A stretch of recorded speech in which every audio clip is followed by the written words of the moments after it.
السلام علیکم ورحمۃ اللہ وبرکاتہ۔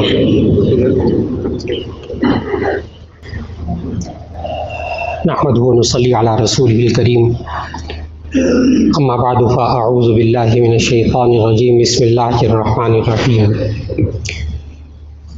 یا ایھا الذین آمنوا لا یسخر قوم من قوم عسى ان يكونوا خيرا منهم ولا نساء من نساء عسى ان يكن خيرا منهن ولا تلمزوا انفسكم ولا تنابزوا بالالقاب بئس الاسم الفسوق بعد الايمان ومن لم يتب فاولئك هم الظالمون۔ صدق اللہ العظیم۔ اللہ رب العزت نے ہمیں معاشرے کے اندر رہتے ہوئے، انسانوں کے درمیان رہتے ہوئے جن ذمہ داریوں کے پورا کرنے کا حکم فرمایا، ان ذمہ داریوں کا تذکرہ گزشتہ ملاقاتوں سے ہو رہا ہے۔ آج کی نشست میں جس ذمہ داری کو اللہ اور اس کے رسول صلی اللہ علیہ وسلم نے پورا کرنے کو کہا ہے، وہ ذمہ داری یہ ہے کہ انسان سے دوسرے انسان کو تکلیف نہ پہنچے۔ یہ ہر انسان پر ایک ذمہ داری ہے، چاہے وہ مرد ہو چاہے وہ عورت، کہ اس انسان کے قول سے، اس کے فعل سے، اس کی زبان سے، اس کے عمل سے دوسرے انسان کو تکلیف نہ پہنچے۔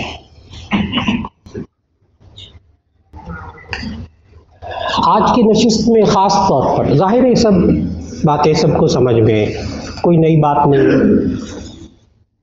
کہ ایک انسان کو دوسرے انسان سے تکلیف نہیں پہنچنی چاہیے، یہ جملہ ہر ایک کو سمجھ میں آیا ہوا الحمدللہ۔ ایک عام سا سادہ سا ذہن رکھنے والا بھی اس بات کو سمجھتا ہے، لیکن مشکل یہ ہے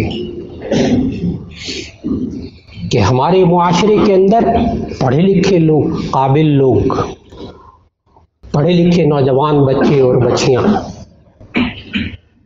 گھروں کے اندر بزرگ خواتین، گھروں کے اندر بزرگ مرد، وہ اس کیفیت میں مبتلا ہیں کہ تکلیف پہنچا رہے ہیں اور ان کو احساس بھی نہیں کہ یہ تکلیف پہنچا رہے ہیں۔ آج کی نشست میں ان باتوں کو ذکر کرنا مقصود ہے کہ آج انسان اس بات سے کتنا بے خبر ہے کہ میرے اس عمل سے دوسرے انسان کو تکلیف پہنچ رہی ہے یا نہیں پہنچ رہی، میری اس بات سے، میری اس زبان کے کھولنے سے دوسرے انسان کو تکلیف پہنچ رہی ہے یا نہیں پہنچ رہی۔ آج انسان دوسرے کا مذاق اڑاتا ہے، خوش ہوتا ہے، دوسرے کا دل ٹوٹتا ہے، دوسرا راتوں کو جاگتا ہے اس دل کے ٹوٹنے کی وجہ سے، لیکن یہ مذاق اڑانے والے کو تو بڑا مزہ آئے، اس کے ساتھ بیٹھنے والوں کو بھی بڑا مزہ آئے، یہ سمجھتا ہی نہیں کہ اس سے دل دکھتا ہے۔ اور اللہ تعالیٰ نے قرآن مجید میں سے حرام کہا ہے۔ آیت تلاوت کی سورہ حجرات کی شروع میں، یا ایھا الذین آمنوا لا یسخر قوم من قوم، اے لوگوں تم ایک دوسرے کا مذاق نہ اڑاؤ۔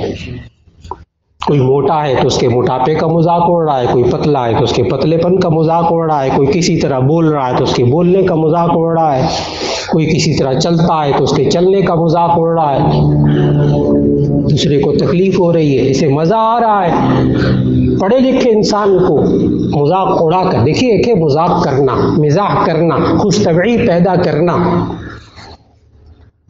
لیکن اس خوش طبعی کے لیے نبی صلی اللہ علیہ وسلم نے کچھ شرائط رکھی ہیں۔ اس خوش طبعی کے اندر جھوٹ نہ ہو، اس میں دھوکہ نہ ہو، اس میں اگلے کو تکلیف پہنچانا نہ ہو، اس کا مذاق اڑانا نہ ہو۔ اگر خوش طبعی کے لیے کیا کام اور دھوکہ دیا، دوسرے کو تکلیف ہوئی، یہ انسان نے تکلیف پہنچائی ہے۔ بعض لوگ جھوٹ بول کے مزے لیتے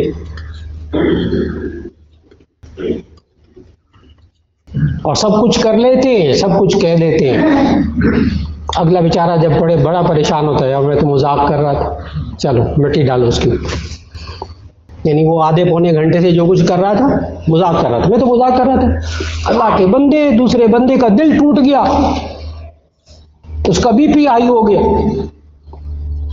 اس بیچارے کا دل دھڑک رہا اتنی زور زور سے، اور آپ کہتے ہیں میں مذاق کر رہا تھا، اگلے کا خون خشک ہو گیا، یہ کہتا ہے میں مذاق کر رہا تھا۔ یہ ہمارے موبائلوں پہ یہی کچھ ہو رہا ہے، دوست دوست سے کر رہا ہے،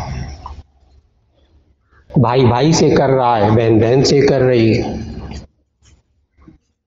دوسروں کو تکلیف پہنچا کر مزہ آ رہا ہے اس انسان کو، اس لیے وہ کب رکے گا اس بات سے؟ اور نبی صلی اللہ علیہ وسلم نے اتنا حساس بنایا کہ انسان سے کوئی کام ایسا نہ ہو جس سے دوسرے انسان کو تکلیف پہنچے۔ نبی صلی اللہ علیہ وسلم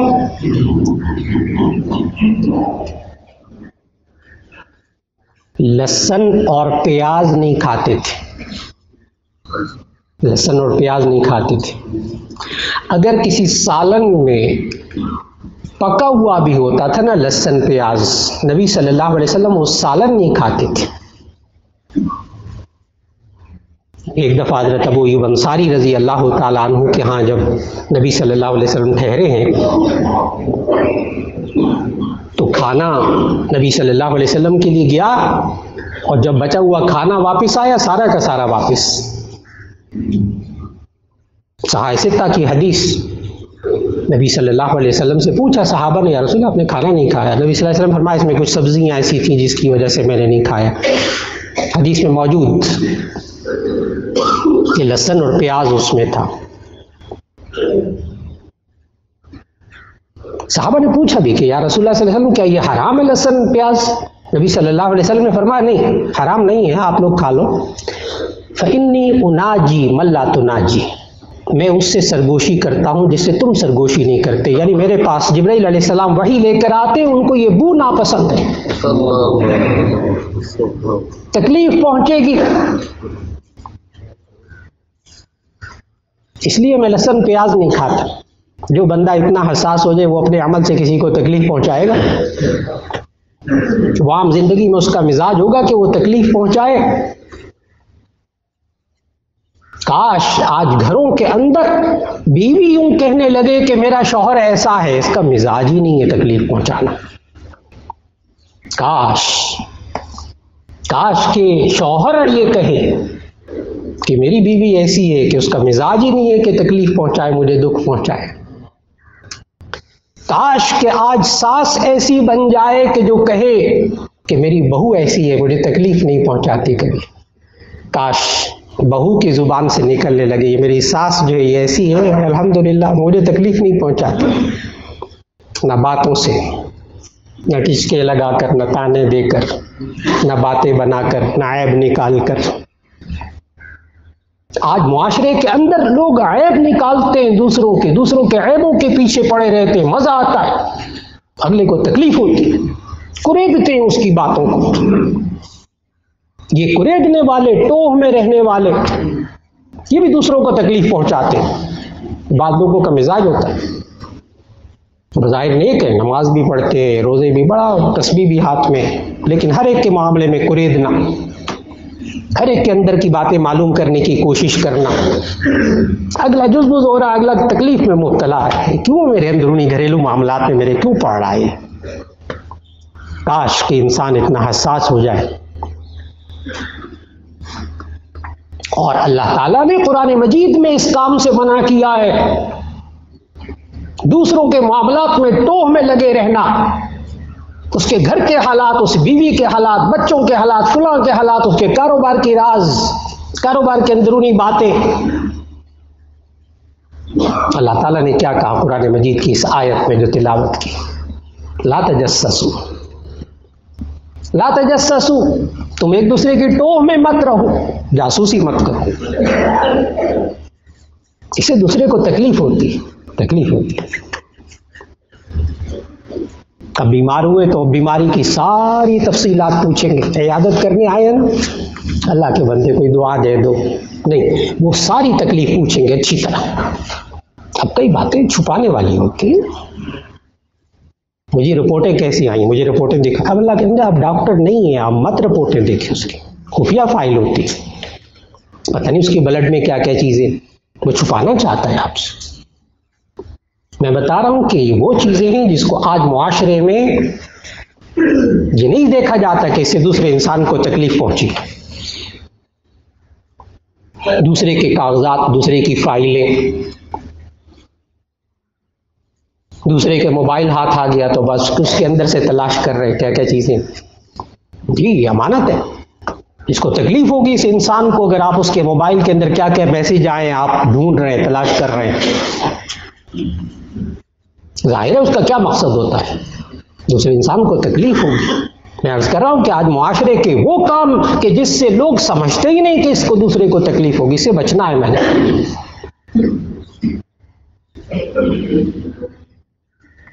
نبی صلی اللہ علیہ وسلم نے اتنے سخت الفاظ میں منع کیا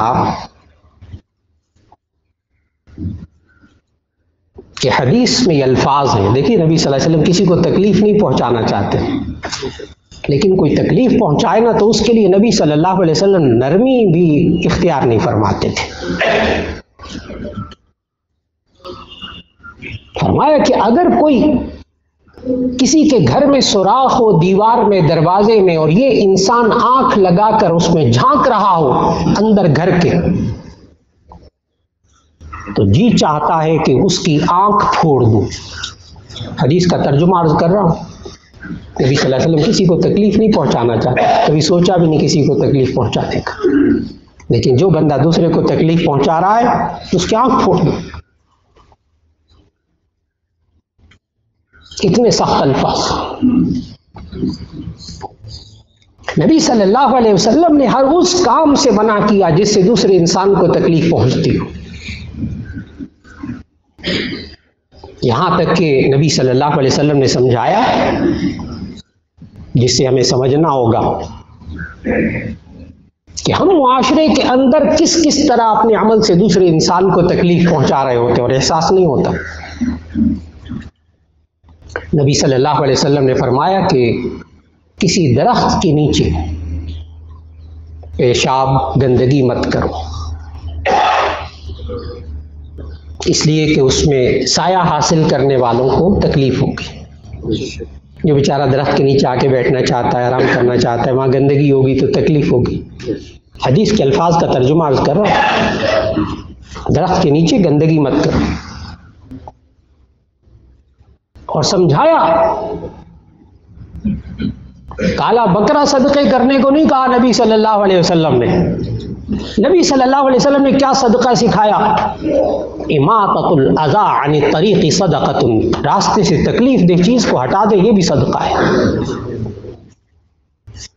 راستے سے تکلیف دہ چیز کو ہٹا دے، یہ بھی صدقہ ہے۔ اینٹ پڑی ہوئی ہے، جھاڑی پڑی ہوئی، کوئی شیشہ پڑا ہوا ہے، یہ انسان اپنے ہاتھ سے اس تکلیف دہ چیز کو ہٹا دیتا ہے، صدقہ۔ اور یہاں پتہ کیسا صدقہ ہوتا ہے؟ یہاں کالا بکرا اور اس کی بھی سری، اس کا جو سر ہوتا ہے اس کو ذبح کر کے اس کی سری الگ کر کے کسی راستے میں ڈال دو، تاکہ موٹر سائیکل والا گرے گا نا، اس کو جو اس پہ گزرے گا اسی کو مصیبت لگ جائے گی، میرے گھر سے تو نکلے گی نا۔ کالا بکرے کے صدقے کو بھی سمجھے کہ وہ سری بھی جا کے چوراہے میں رکھنی ہے، تاکہ اس کے اوپر جو گزرے گا، ظاہر ہے موٹر سائیکل والا ہوگا، گاڑی والا ہوگا، تکلیف ہوگی اس کو، میرے اندر سے اوپر سے تکلیف تو اتر جائے گی۔ اور اللہ دیکھ رہا ہے کہ یہ دوسرے انسانوں کو تکلیف پہنچا رہا ہے، کالا بکرا صدقہ کر کے اس کی سری بیچ میں ڈال کے راستے، اللہ کیسے دور کرے گا مصیبت کو؟ اللہ بڑا غیور ہے۔ آج معاشرے کے اندر، آفیسز کے اندر، کاروباری اداروں میں، گھروں کے اندر کسی کی چابیاں پڑی ہیں تو چھپا لی، اب اگلا ڈھونڈ رہا ہے، ہنس رہے ہیں سارے گھر کے، ہنس رہے ہیں. اس کی چابیاں چھپا لی، موبائل پڑا ہوا تھا موبائل چھپا لی. اب دیکھو یہ دوست ہے نا، کام کر رہا ہے آفس میں ساتھ، دوست دشمن نہیں ہے، بڑی محبت ہے ویسے آپ میں آپس میں، لیکن اس کا موبائل پڑا رہ گیا چھپا لیا. اب یہ ڈھونڈے گا نا آ کے مزہ آئے گا. تکلیف پہنچائی ہے دوسرے کو. نبی صلی اللہ علیہ وسلم نے جامع ترمذی کی حدیث ہے، دیکھیں کتنی باریک باریک باتیں. نبی صلی اللہ علیہ وسلم نے فرمایا اگر کوئی کسی کی چیز چھپائے اور اسے تکلیف ہو، لعنت الملائکہ، فرشتے اس پر لعنت بھیجتے ہیں. ولو عصاہ، اگرچہ اس کی لاٹھی ہو، چھڑی ہو، اس کی چھڑی ہے نا، وہی چھپا دی. چلو یہ ڈھونڈے گا، موبائل ہے چھپا دیا، ڈھونڈے گا. کتاب ہے چھپا دی، کوئی کاغذ ہے کوئی فائل ہے چھپا دی، چلو اب ڈھونڈے گا، مزے آئیں گے. سارا دفتر ہنس رہا ہے، خوش ہو رہا ہے. جس بات پہ اس کو تکلیف پہنچی ہے اس پر خوش ہو رہا ہے.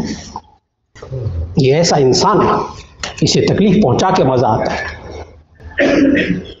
بیٹھ کر 10 لوگوں میں بات کریں گے، دیکھا میں نے آج اس کو ایسا کر دیا ہے، یاد رکھے گا وہ. 10 بندوں کے سامنے ذلیل کر دیا میں نے آج اس کو، خوش ہو رہا ہے. دوسروں کے سامنے ذلیل کر کے خوش ہو رہا ہے، دوسروں کے سامنے تکلیف پہنچا کے خوش ہو رہا ہے. آج میں نے اس کو ذلیل کر دیا، دیکھا اس کا کیا حال کیا میں نے آج. خوش ہو رہا ہے، کہتے لگا رہا ہے، خوش ہو کے دوسروں کو بتا رہا ہے. کسی دوسرے انسان کو معاشرے میں تکلیف پہنچے، دکھ پہنچے، یہ اگلا ہنسے، تو نبی صلی اللہ علیہ وسلم نے اصول سکھایا ہے. حدیث سنانے لگا، مختصر سی حدیث.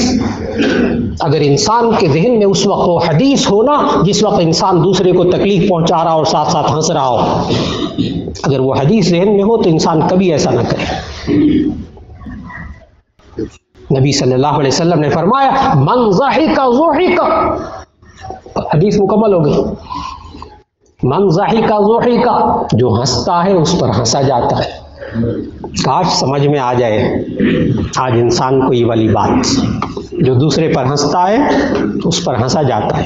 یعنی آج یہ دوسرے کو دکھ پہنچا کر، دوسرے کی کمزوری دیکھ کر یہ آج ہنسا ہے، کل اس کی کمزوری پر بھی کوئی ہنسے گا. یہ اللہ کا نظام ہے. لوگ پڑھتے ہیں آیتیں ان اللہ غفور الرحیم، مولانا اتنے سخت سخت جملے نہ کہا کریں، اللہ بڑا بخشنے والا، بڑا رحم کرنے والا ہے. جی جس قرآن مجید میں ان اللہ غفور الرحیم لکھا ہے وہاں ان اللہ عزیز ذو انتقام بھی لکھا ہے. اللہ زبردست ہے اور انتقام لینے والا ہے.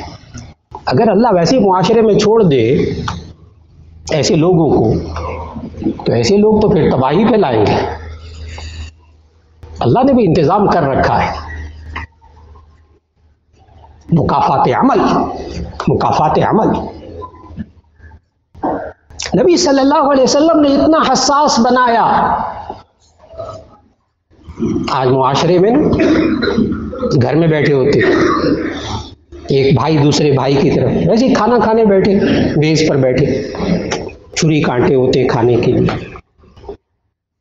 بیٹھے بیٹھے بچہ دوسرے کی طرف، سمجھدار بچے دوسرے کی طرف یوں کر کے کانٹا کرتے، وہ اگلا تھوڑا سا پیچھے ہٹ جاتا ہے. کبھی ہاتھ میں کوئی چیز ہوتی ہے، کوئی نوکیلی چیز ہوتی ہے، کوئی کینچی ہے، کوئی سوا ہے، کوئی ایسی چیز ہوتی ہے، کوئی پیچکس ہے.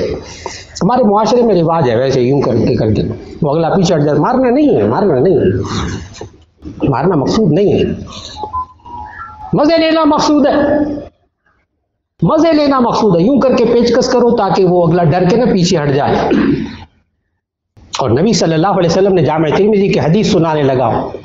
نبی صلی اللہ علیہ وسلم نے فرمایا من اشار بحدیدۃ الی اخیہ لعنت الملائکہ. من اشار الی اخیہ بحدیدۃ، جو شخص کسی تیز دھار چیز کے ساتھ اپنے بھائی کی طرف اشارہ کرے گا اس پر فرشتے لعنت بھیجتے. میں نے بتایا نا آج معاشرے میں کیا ہوتا ہے، کوئی ہاتھ میں کوئی چیز ہوتی ہے تیز دھار تو یوں کر کے کرتے آگے تاکہ وہ اگلا مزہ لیتا ہے، اور پیچھے ہٹ گیا ڈر گیا. دیکھے ویسے مارنا نہیں تھا، اگلے کو ڈرا کے خوف زدہ کر کے مزے لینے تھے. فرشتے لعنت کر رہے ہیں اس وقت. اس لیے ادب ہے بچوں کو بھی ادب سکھانا چاہیے. جو بزرگ سمجھدار ہوتے ہیں، دیندار ہوتے ہیں، وہ یہ ادب سکھاتے ہیں کہ بیٹا اگر کسی کو چھری دینی ہو نا، ظاہر ہے گھر میں 10 دفعہ ضرورت پیش آتی، چھری دینی ہو تو جو تیز حصہ ہے وہ اپنے ہاتھ میں رکھیں، جو دستہ ہے وہ دوسرے کی طرف رکھیں، تاکہ یہ اس حدیث کے زمرے میں کہیں وہ بندہ نہ آ جائے.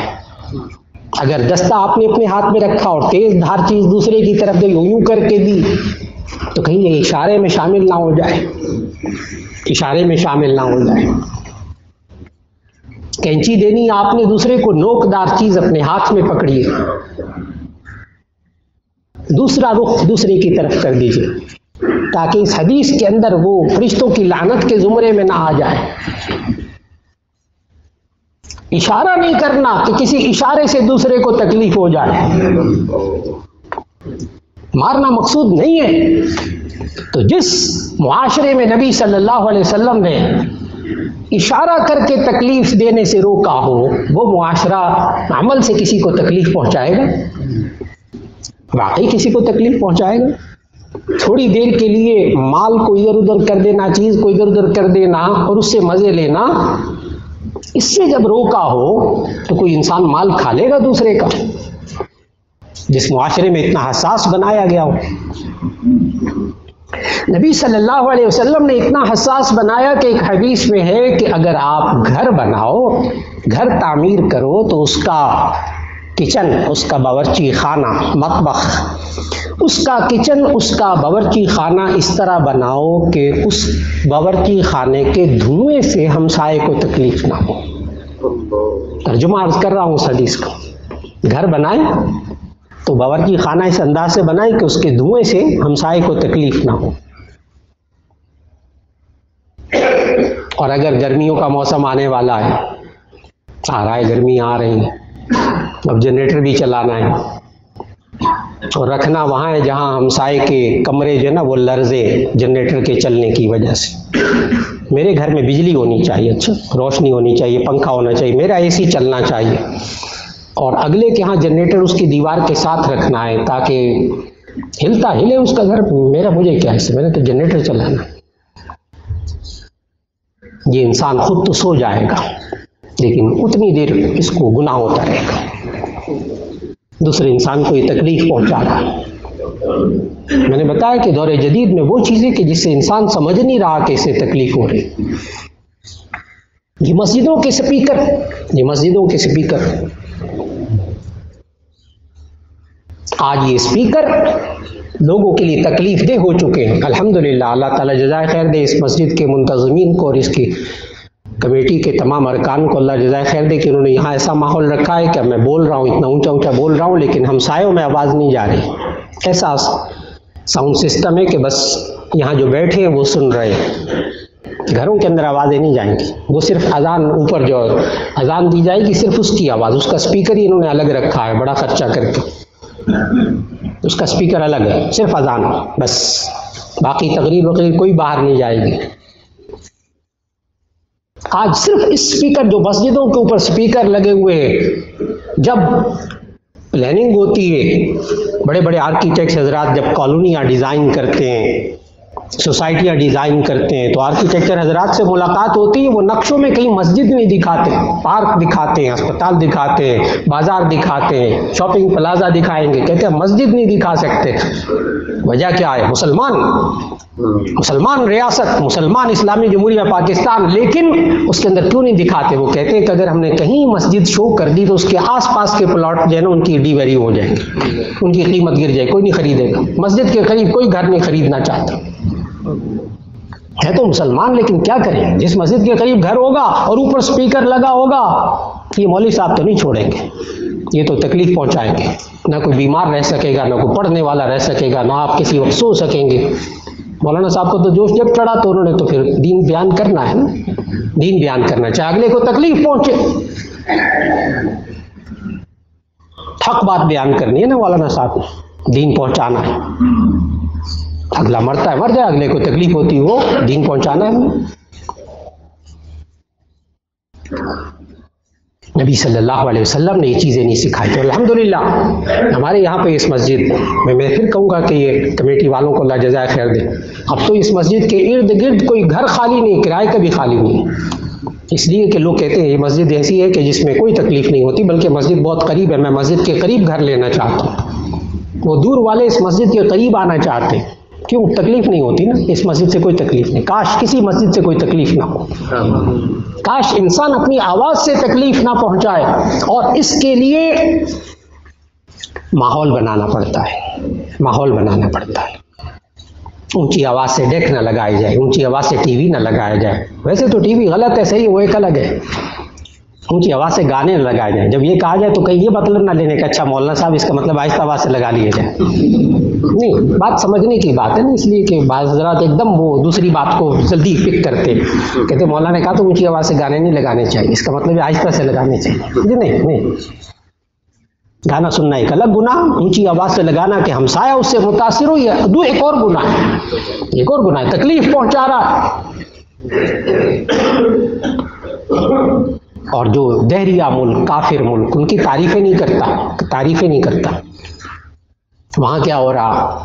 وہاں گھر میں ٹھہرے تو ظاہر ہے کہ وہاں کئی گھر وہ بناتے ہیں لکڑیوں کے اوپر نیچے گھر بناتے ہیں، پتہ نہیں چلتا کہ لکڑی کا گھر ہے. تو ہم جس منزل پہ ٹھہرے تھے انہوں نے کہا جی آج شام 6 بجے سے لے کے صبح 6 بجے تک مولانا آپ نے نہانا نہیں ہے یہاں. میں کہا اللہ خیر کرے، کیا یہ ایک عجیب و غریب پابندی ہے؟ کہنے کہ اصل میں یہاں لکڑی کے گھر ہے نا، تو یہاں اگر باتھ روم میں جب آپ نہائیں گے نیچے آواز جائے گی، ہمسائے کو آواز جائے گی. پھر تھوڑا سا ہوا تو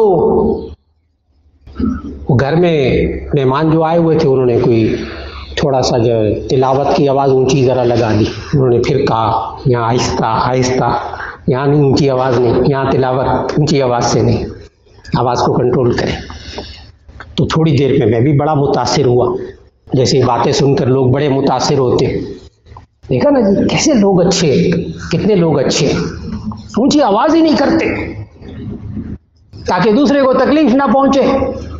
جی ان کو اچھا پتہ کیسے بنایا گیا کہ آپ ایک دفعہ اونچی آواز سے ڈیک لگائیے تو ہمسایہ جو ہے وہ ای میل کرے گا، فون کرے گا اس محکمے کو کہ ہمارا ہمسایہ یہ اونچی آواز سے آوازیں لگاتا ہے، مجھے تکلیف ہو رہی ہے.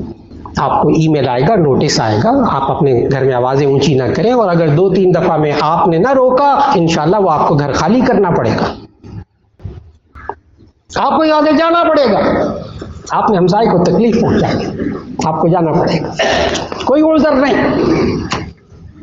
چاہے آپ کا اپنا گھر ہو آپ کو خالی کرنا پڑے گا، بیچنا پڑے گا، آپ یہاں سے روانہ ہو جائیں. کاش یہ قانون دوسرے کو تکلیف پہنچے پر قانون بھی حرکت میں آئے، اخلاق بھی حرکت میں آئے، لوگوں کا مزاج بن جائے. اللہ رب العزت ہمیں اپنے کسی عمل سے دوسرے انسان کو تکلیف نہ پہنچنے پائے، اور ایسا مسلمان بننے کی توفیق دے کہ جو نبی صلی اللہ علیہ وسلم نے فرمایا المسلم من سلم المسلمون من لسانہ و یدہ، مسلمان وہ ہے جس کی زبان اور اس کے ہاتھ سے دوسرے انسان کو تکلیف نہ پہنچے. کاش ہر مسلمان ایسا بن جائے، کاش وہ اپنے گھر کا کوڑا بھی باہر نہ پھینکے، ایسے ترتیب سے کوڑا پھینکے جس سے دوسرے کو تکلیف نہ ہو.